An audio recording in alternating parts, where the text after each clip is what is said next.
কেন নবীজি সাল্লাল্লাহু আলাইহি ওয়াসাল্লামের রওজা মোবারকের উপরে সেই সবুজ গম্বুজের ঠিক মাঝখানের দিকে এই চারকোনা জানালার মতো ছিদ্রটি রাখা হয়েছে? অনেকে ভাবেন এটা হয়তো গম্বুজ পরিষ্কার করার জন্য রাখা হয়েছে, কিন্তু আপনি জানলে অবাক হবেন যে এর জন্য এই জানালাটি তৈরি করা হয়নি। তাহলে এই জানালার কাজ কি? কেন এত বড় গম্বুজের মাঝখানে এই জানালার মতো ছিদ্রটি?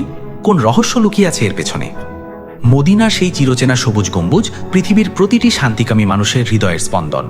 আপনি যদি কখনো মদিনায় গিয়ে থাকেন কিংবা স্থির চিত্র বা ভিডিওতে মসজিদে নববীর এই গম্বুজটি দেখে থাকেন, তবে হয়তো একটি বিষয় আপনার চোখে পড়েছে। গম্বুজের ঠিক মাঝখানের দিকে অদ্ভুত একটি চারকোনা ছিদ্র বা জানালার মতো অংশ রয়েছে।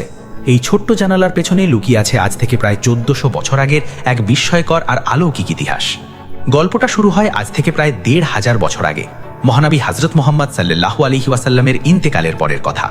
মদিনার তপ্ত মরুভূমিতে তখন নেমে এসেছে ভয়ঙ্কর এক অভিশাপ বা দুর্ভিক্ষ। দীর্ঘ কয়েক মাস ধরে মদিনার আকাশে এক ফোঁটা বৃষ্টির চিহ্ন নেই। প্রখর রোদে মাটি ফেটে চৌচির হয়ে গেছে, কৃষকের মাঠের ফসল পুড়ে ছাই হয়ে যাচ্ছে।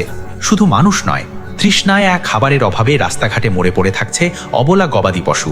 পুরো মদিনা জুড়ে তখন কেবল হাহাকার আর কান্নার রোল। সাহাবীরা দিশেহারা হয়ে পড়লেন। এমন মরণাপন্ন পরিস্থিতিতে তারা সবাই মিলে ছুটে গেলেন উম্মুল মুমিনিন হযরত মা আয়েশা রাদিয়াল্লাহু তাআলা আনহার কাছে।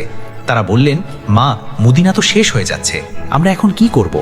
হযরত আয়েশা রাদিয়াল্লাহু তাআলা আনহা তখন এক অভাবনীয় পরামর্শ দিলেন। তিনি বললেন, তোমরা আল্লাহর রাসূলের রওজা মোবারকের ঠিক ওপরের ছাদের অংশটি এমনভাবে খুলে দাও যাতে রওজা পাক আর আকাশের মাঝখানে কোনো পর্দা না থাকে। রওজা মোবারক যেন সরাসরি আসমানের নিচে উন্মুক্ত হয়। মদিনার মানুষ এক মুহূর্ত দেরি না করে রাসূলুল্লাহ সাল্লাল্লাহু আলাইহি ওয়াসাল্লামের রওজার ওপরের ছাদের একটি অংশ সরিয়ে দিলেন। এরপর যা ঘটল তা কোনো অলৌকিক সিনেমার চেয়েও রোমাঞ্চকর। বর্ণনা মতে রওজা মুবারক যখনই আকাশের নিচে সরাসরি উন্মুক্ত হলো, মুহূর্তের মধ্যে খাঁ খাঁ রোদে পোড়া মদিনার আকাশে কালো মেঘের ঘন ঘটা শুরু হলো। গগনবিদারী মেঘের গর্জন শেষে শুরু হলো মুষলধারে বৃষ্টি। সে বৃষ্টি যেন থামতেই চাইছিল না।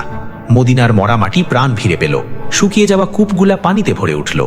ইসলামিক ইতিহাসে সেই বছরটি আমুল ফাতাক বা প্রাচুর্যের বছর নামে অমর হয়ে রইল। পরবর্তীতে যুগ বদলেছে। উমাইয়া, আব্বাসীয় থেকে ওসমানীয় খেলাফত, বিভিন্ন সময় মসজিদে নববীর সম্প্রসারণ করা হয়েছে। রাসূলুল্লাহ সাল্লাল্লাহু আলাইহি ওয়াসাল্লামের রওজা মুবারকের ওপর যখন সেই ঐতিহাসিক সবুজ গম্বুজটি নির্মাণ করা হয়, তখন স্থপতিরা সেই অলৌকিক ঘটনাকে চিরস্মরণীয় করে রাখতে গম্বুজের গায়ে একটি অংশ ছিদ্র বা জানালা হিসেবে রেখে দেন। তারা চেয়েছিলেন যদি কখনো আবার তেমন বিপদ আসে, তবে যেন সরাসরি আকাশের রহমত রওজা মুবারক স্পর্শ করতে পারে। আজকের দিনে সবুজ গম্বুজের সেই চিরচেনা ছোট্ট জানালাটি মদিনার ইতিহাসে নীরব এক সাক্ষী হয়ে দাঁড়িয়ে আছে। যদিও এই ঘটনার ঐতিহাসিক সূত্র নিয়ে গবেষকদের মধ্যে নানা মত রয়েছে, কিন্তু সাধারণ মুমিনদের কাছে এটি নিছক স্থাপত্য নয়, বরং নবীজি সাল্লাল্লাহু আলাইহি ওয়াসাল্লামের প্রতি অগাধ ভালোবাসা আর বিশ্বাসের এক জীবন্ত প্রতীক।